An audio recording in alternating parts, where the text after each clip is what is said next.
নাই এই মৌলবীরা কয় না নবী রসুল্লাহ অলি আল্লাহরা কাউকে পার করতে পারবে না। আরে বাবারই খবর থাকবো না, তোমাকে আবার কি এমনি কয়?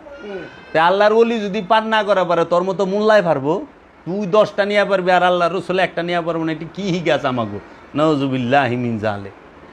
ও কোরআন মুখস্থ করেই ওর এত তাপ, আর যিনি কোরআন দিছে আল্লাহর রসুল কোরআন দিছে, তাই না? আল্লাহ রসুল নিজে কোরআন, আল্লাহ রসুল ওই কোরআন থেকে 6236 আয়াত দিছে। এই 6236 আয়াত মুখস্থ করে এত তাপ, তাও অর্থ জানে না, তাফসির ওইভাবে জানে না সবাই, মুখস্থেরই এত তাপ। তাহলে আল্লাহ রসুলের কি অবস্থা? আর এই রসুল রে কয় কি আল্লাহ রসুল সাফায়াত করা পারবো না, মোল্লায় সাফায়াত করবো। আমার কি হিগায় হলে এক বই পড়েন, আমার কাছে দলিল আছে, একের বইয়ের পৃষ্ঠে হইলে দায়মি সালাত করতে হবে। বাবা আপনি হজ করে আইছেন, একে সত্য কইরা কইবেন। আমিও হজ করছি। এই যে কাবা মসজিদ